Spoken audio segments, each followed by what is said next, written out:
Tali Congo. Bandeko balandia mwinda Congo lelo tokolobela mingi makambo Itali sécurité na province ya Grand Bandundu. Pona nini tokolobela sécurité tolobite ke tokomi ba porte-parole ya ba force ya sécurité ya mboka na biso mais to constater eloko moko. Toye awa ko éclaircir makambo moko o Itali honorable Colette Lukamata. Colette Lukamata azali député national, azalaki candidate na élection à gouverneur na province ya Kwango. Azalaki pe sénatrice na législature oyo uti koleka. Tolali tolamuki ndenge balobi ba réseaux sociaux ekomi nango libertinage. Tomoni ndeko moko oyo en tout cas na yebi mingi te. En tout cas, avec toute modestie, na yebi mingité, na yebi été. Tout le monde na chaîne na moko Nzapani TV, je crois, émission moko qui dit vrai. Voilà, l'émission c'est ça. Na sur na régie bazo balancer moi ba image wa batu ba monaye. Asali ba accusation moko très grave.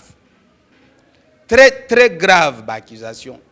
À la contre ya mwana mboka député national élu, il y a Feshi dans la province ya Kwango, mwanamboka Colette Lukamata.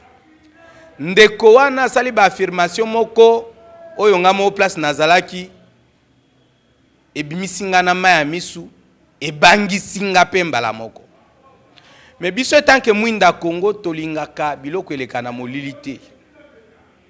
Tokoti directement en contact na ba concerné toyeba eza exactement nini boyebi que province ya Grand Bandundu aujourd'hui eza victime ya makambo ebele. Qu'est-ce que le monsieur a dit? Animateur et émission qui dit vrai, il y a chaîne Mogoso Nzapani TV qui se prétend être journaliste. Na yebite so gaza journaliste parce que tozonge la petoyeba qui est journaliste to meka au mettre point. Et en même temps, je demande que la loi Mouyaya, à ce qui concerne l'exercice, la liberté de la presse, tout ça, est dans l'application Makasi. Sinon, les moutons noirs, babando le bateau comme au Monabango. Mesdames et messieurs, ezate ozana plateau, le kola oya mwinda Congo, ozana micro, omibengi journaliste et osa autorisé ya koloba n'importe quoi et faire des affirmations, tu ne le parles même pas au conditionnel, tu affirmes. Qu'est-ce que monsieur ya qui dit vrai? Azo loba. Alobi mwana mboka Colette Lukamata azali l'un des collaborateurs ya milice oyo andeye matin midi soir bande konabiso na province ya Kwango. Ça m'a fait très froid au dos parce que je connais la personne oyo ba cité. Na lingo kota na batu mususu te parce que a cité batu ebele. Mais et pas ya Colette Lukamata lobi. Asali ba affirmation mwana mboka Colette Lukamata azo collaborer na bomobondo et ba utaki kozwa 2 milliards 800 millions de dollars. Mbongo ya lobi 2 milliards 800 millions de dollars. Mesdames et messieurs, monsieur, il faut être sérieux. Est-ce que vous avez des chiffres à annoncer? Vous avez pesa qui? Maman Colette Lukamata pour que vous un complice na ba milice wana.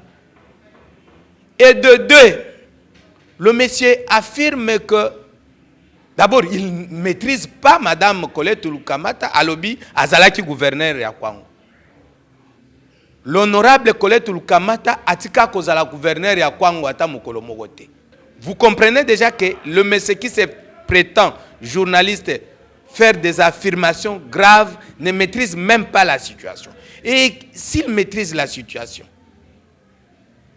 2 milliards 800 millions de dollars. Bino bomoni angoli pananguba. Pe organisation ango azo cité ya bangombe bayaka boye Lukamata à l'époque n'était même pas sénatrice. Bangombe mogo bayaka oyo tambola na nzela banda bandundu boeti bayaka ti na province ya Kwango. Honorable Lukamata n'était même pas sénatrice à l'époque. Monsieur Aki dit vrai, vous devez apprendre tout d'abord le métier. En tout cas, Nazolo Belayo.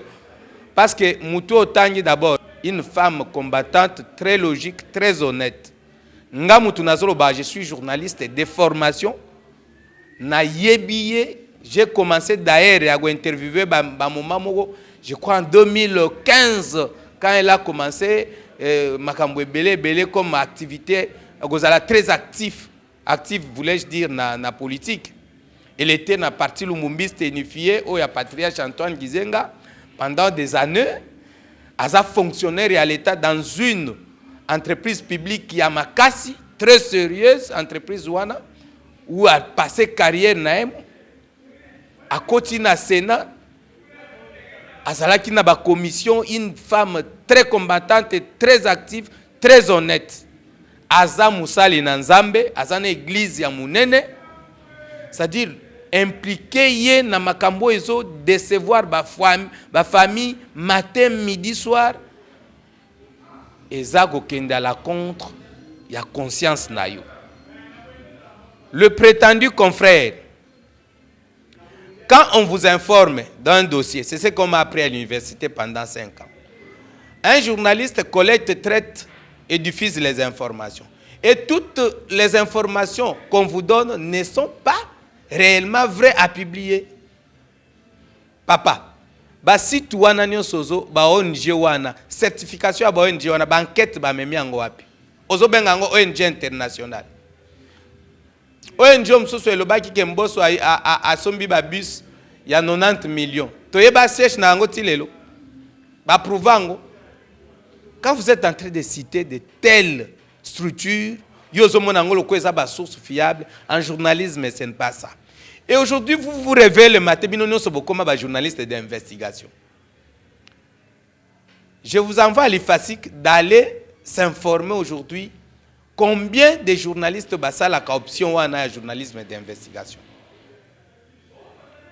Eza filière moko très sensible et ça ne se fait pas le long na tongo yeba pesio document mobo tu n'as jamais certifié, tu n'as jamais confronté investigation ngo pe oyo bosala ngoda banani.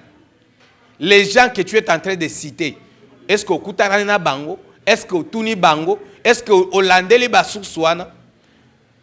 Tu te trompes toi-même, tu fais au Babiloko Bozolo ba confusion. Azalaki gouverneur, elle n'a jamais été gouverneur. Aza élu, il y a Ozolo Baza, Azalaki nani député ce qui na Kwango na Kenge, elle n'a jamais été député na Kenge. Aza député, na élu à Feshi vers la frontière na Angola. Quand vous dites, Madame Ouana, Ozobengaye, gouverneur, Aza gouverneur, tout ça, ça montre combien tu ne maîtrises même pas les dossiers. Tu as fait des choses pour nuire Moutou.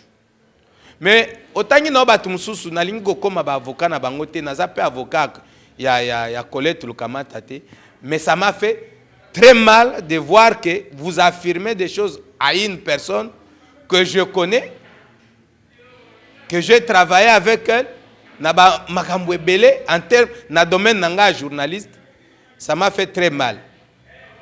Ngai, ce qui n'a pas yo, la seule chose, mutozo bundisa za musali na nzambe o tangi wana, de s'excuser, hein?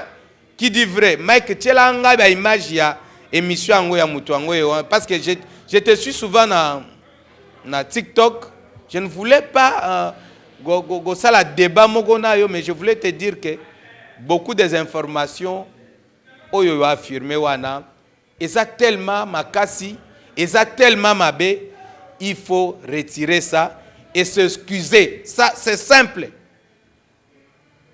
S'excuser que mutu tel natanga ki par erreur par boui. Soit tout sozo lukaba abonné, soit baise, de s'excuser seulement. Sinon citer le nom de Colette Lukamata, c'était vraiment une erreur grave. Elle est ni de loin ni de près. Aza moi simoko banda na eba aza na kwango wana, elle n'a jamais eu de problème ni avec les politiciens ni avec la société ni la mapangu ni na kwango wana nyonso baebisi. Elle est tout à fait pacifique. Azalaki n'a pas lu aujourd'hui, elle a lu l'UDPS, elle n'a jamais eu de problème na kwango wana na fait chicoter Azalaki. Alors pour mettre fin, monsieur qui se prétend d'être journaliste na honnêteté nyonso de s'excuser de dire que j'ai cité par erreur le nom de cette dame. Elle est ni de loin ni de près dans cette histoire de Mobondo. Ce qui est allié na entourage naye baza ba kwesu baza ba pende baza ba yaka baza ba bunda baza ba yansi baza. Donc à travers na batu nyonso en église naye où tout cette ba tribu wana nyonso bazo se retrouver. Exposé comme à Moutubongo Ezadinte, elle est une mère de famille, Aza responsable, un député élu massivement dans la circonscription électorale ya Kenge, papa n'est un ancien administrateur dans le territoire ya Feshi. Alors, c'était une erreur grave de citer son nom pour vous dire, Colette Lukamata que je connais très bien, c'est une femme très digne, très honnête, très loyal. Makambuana Boyoki, Bolanda Angote, le monsieur veut se faire de buzz sur Internet. Il a cité abusivement le nom de l'honorable Colette Lukambiso Mwinda Congo. D'ailleurs, dans le prochain jour, Tokosala na émission, elle va vous expliquer. Et même Makambuya, Yabangombe wana ayebi yango ni de près ni de loin. Donc, besoin de quoi chiffon, besoin de quoi papier mouchoir, bobo kango na poubelle. Ça ne concerne pas cette personnalité politique qui est toujours engagée pour le bien-être de la population congolaise et surtout Bana ya Kwango. Yangwana Tocha, point sur cette histoire. Ngana Bino boza toujours connecté na magazine Mwinda Congo. Abonnez-vous massivement na chaîne YouTube Nabiso Mwinda Congo TV. Eza Sikawa Liboso Tobomaki na TikTok Mwinda Congo officiel. Tozali na Facebook magazine Mwinda Congo officiel. Merci Nabino. Vous avez toujours contacté na ba service Nabiso numéro Nabiso ezawana. Bobenga biso ngana bino tukutana mikolo koya. Ciao.